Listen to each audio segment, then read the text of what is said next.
పశ్చిమ గోదావరి జిల్లా నరసాపురం మండలంలో ప్రభుత్వ విప్ బొమ్మిడి నాయకర్ పర్యటించారు. ఈ సందర్భంగా వేములదీవి గ్రామంలో 54 లక్షల రూపాయలతో పవర్ సబ్ స్టేషన్కు, సీతారాంపురం కమ్యూనిటీ హాల్, చామకూరిపాలెం గ్రామాల్లో సీసీ రోడ్లకు శంకుస్థాపన చేశారు.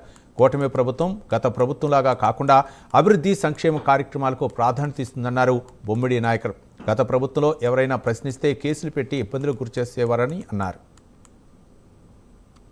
ఈ రోజున చూసుకుంటే కనుక మరి ఏదైతే 33/11 సబ్ స్టేషన్ మరి ఇక్కడ వేములదీవులో మరి ఏర్పాటు చేయడం జరుగుతుంది. మరి దానికి సహకరించినటువంటి మన జిల్లాకి ఇన్ఛార్జ్ మంత్రిగా ఉన్నటువంటి ఎలక్ట్రికల్ మంత్రివర్యులు గొట్టిపాటి రవికుమార్ గారికి, అదేవిధంగా ఉప ముఖ్యమంత్రి పవన్ కళ్యాణ్ గారికి, మరి ముఖ్యమంత్రి నారా చంద్రబాబు నాయుడు గారికి మనస్ఫూర్తిగా అభినందనలు తెలియజేస్తున్నాను నేను.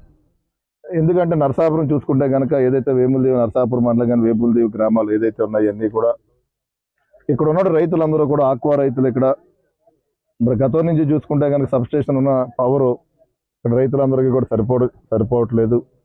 ఆ రైతాంగాన్ని ప్రత్యేకంగా ఆదుకోవాలన్న ఆలోచనతోటి, వారందరికీ కూడా సహకరించాలన్న ఆలోచనతోటి వాళ్ళ కూటమి ద్వారా మరి ఈ రోజున ఇక్కడ 33/11 సబ్ స్టేషన్ మరి నిర్మాణం ఏర్పాటు చేయడం జరుగుతుంది.